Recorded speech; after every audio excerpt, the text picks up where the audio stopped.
Shalom everyone, ఎలా ఉన్నారు? Christmas పనుల్లో చాలా బిజీ అయిపోయారా? ఒక 4-5 సంవత్సరాల క్రితం మా చర్చ్లో క్రిస్మస్ కోసం యవనస్తుల అన్నయ్యలందరూ కలిసి ఒక పెద్ద గ్రౌండ్ని ప్రిపేర్ చేశారు. ఒక 2-3 రోజులు చాలా కష్టపడి ఆ గ్రౌండ్ని చాలా బాగా రెడీ చేశారు.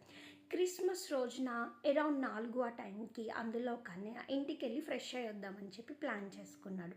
తీరా అప్పటికే వాళ్ళ ఇంట్లో వాళ్ళందరూ క్రిస్మస్కి వచ్చేసారు. ఆ అన్నయ్య ఒక్కడే ఫ్రెష్ అయ్యి వచ్చి అలా బెడ్ మీద ఒరగగానే ఒక 2-3 రోజుల నుంచి చాలా నలిగిపోతూ ఉన్నారేమో, చాలా ప్రయాసపడుతూ ఉన్నారేమో, ఆ అలసటలో అనుకోకుండా నిద్ర పట్టేసింది.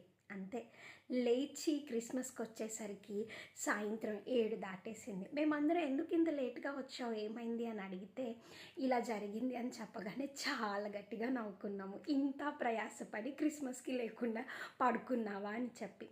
మనం కూడా అంతే కదండి, చాలా ప్రయాస పడిపోయాము అని చెప్పి అవసరమైన దాన్ని మిస్ అయిపోతూ ఉన్నామేమో.